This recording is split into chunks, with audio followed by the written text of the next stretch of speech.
வணக்கம். வாங்க தமிழ் இலக்கியத்தோட ஒரு அற்புதமான பயணத்துக்குள்ள போகலாம். ரொம்ப பழங்காலத்திலிருந்து இன்னைக்கு இருக்கிற நவீன காலம் வரைக்கும் தமிழ் இலக்கியம் எப்படியெல்லாம் மாறி வந்திருக்குன்னு ஒரு வேகமான பார்வை பார்க்கலாம். இந்த முழு பயணத்தையும் ஒரே வரியில சொல்லணும்னா இதுதான்.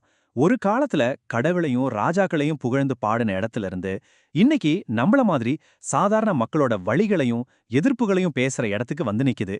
அந்த பயணம் தான் இது. சரி, வாங்க ஆரம்பிக்கலாம்.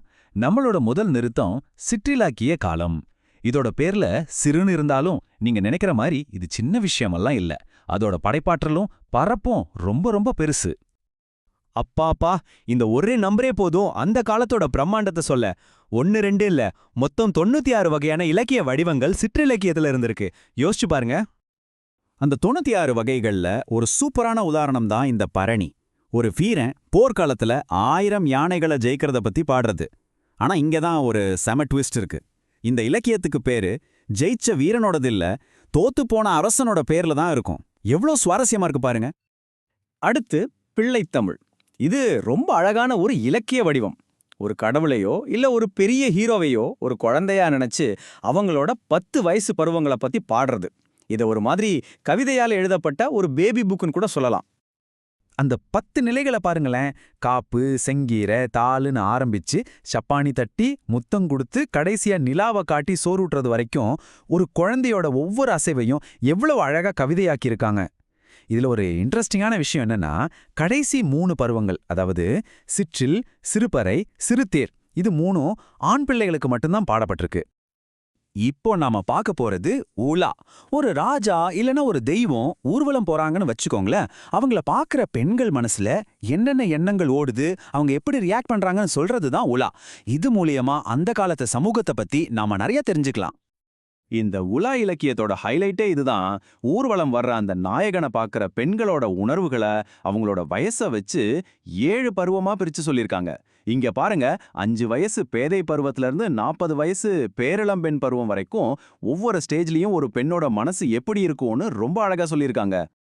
பல நூற்றாண்டுகளா இப்படி ரொம்ப கட்டமைக்கப்பட்ட இலக்கியம் தான் இருந்துச்சு. ஆனா இப்போ கதையில ஒரு பெரிய திருப்புமுனை வரப்போகுது. ஒரு புதிய சகாப்தம் பிறக்க போகுது.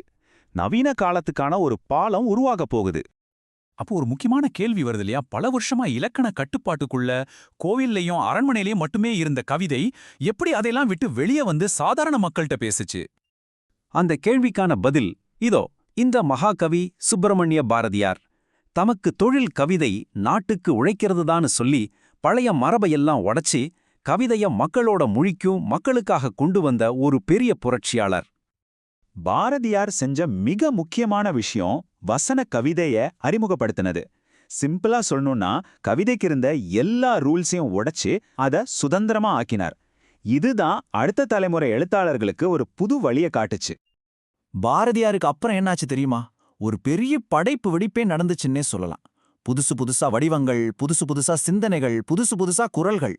தமிழ் இலக்கியமே ஒரு புது உத்வேகத்தோட எழுந்து நின்னுச்சு. இந்த அட்டவணையை பார்த்தாலே அந்த மாற்றம் உங்களுக்கு நல்லா புரியும். மரபு கவிதைக்கு இருந்த கடுமையான ரூல்ஸ், அலங்காரமான மொழி எல்லாத்தையும் மாத்தி புது கவிதை எந்த கட்டுப்பாடும் இல்லாம நம்மளோட அன்றாட வாழ்க்கை பிரச்சனைகளை ரொம்ப நேரடியா எளிமையா பேசுச்சு. கவிதை உண்மையிலேயே மக்களுக்கானதா மாறுச்சு. கவிதை மாதிரியே சிறுகதையும் ஒரு புது பவர்ஃபுல்லான வடிவமா வந்துச்சு. வாவேசு ஐயர் தான் இதுக்கு முன்னோடி. அதனால தான் அவரை தமிழ் சிறுகதையின் தந்தைனே சொல்றோம். மணிக்கொடி மாதிரி பத்திரிகைகள் மூலமா இது ரொம்ப பாப்புலர் ஆச்சு. அப்புறம் புதுமை பித்தன், கல்கி, ஜெயகாந்தன்னு பெரிய ஜாம்பவான்கள் வந்து சமூக பிரச்சனைகளை பத்தி எழுதி இதை அடுத்த லெவலுக்கே கொண்டு போனாங்க. இலக்கியம் எப்படி ஒரு சமூக மாற்றத்துக்கான கருவியா மாறுச்சுங்கிறதுக்கு திராவிட இயக்கம் ஒரு பெரிய உதாரணம். பெரியார், அண்ணா, கருணாநிதி மாதிரி தலைவர்கள் சமூக சீர்திருத்தத்துக்காகவும் அரசியல் விழிப்புணர்வுக்காகவும் இலக்கியத்தை ரொம்ப திறமையா பயன்படுத்தினாங்க. நாடகம், சினிமா வசனங்கள் மூலமா அவங்களோட கருத்துக்களை பாமர மக்கள்கிட்டயும் கொண்டு போய் சேர்த்தாங்க.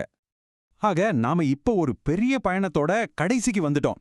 பழந்தமிழ் இலக்கியத்துல ஆரம்பிச்ச இன்னைக்கு நாம பார்க்குற நவீன இலக்கியம் வரைக்கும் ஒரு நீண்ட ஆச்சரியமான பயணத்தை நம்ம பார்த்திருக்கோம். இதுல முக்கியமான விஷயம் இதுதான். சிற்றிலக்கியத்தோட அந்த 96 கட்டமைக்கப்பட்ட வடிவங்கள்ல இருந்து புதுக்கவிதையோட எல்லையில்லாத சுதந்திரம் வரைக்கும் தமிழ் இலக்கியம் காலத்துக்கு ஏத்த மாதிரி தன்னை மாத்திக்கிட்டே இருந்திருக்கு. ஆனா எப்பவுமே அது மக்களோட ஆன்மாவை பிரதிபலிக்க தவறல. சரி, இவ்ளோ பெரிய வரலாற பார்த்தாச்சு. இப்போ ஒரு கேள்வி. சோஷியல் மீடியா, ஓடிடி, ஏஐன்னு இருக்கிற இந்த காலத்துல தமிழ் இலக்கியத்தோட அடுத்த அத்தியாயம் எப்படி இருக்கும்னு நீங்க நினைக்கிறீங்க? இதை நாம எல்லாரும் சேர்ந்து யோசிக்க வேண்டிய ஒரு கேள்வி.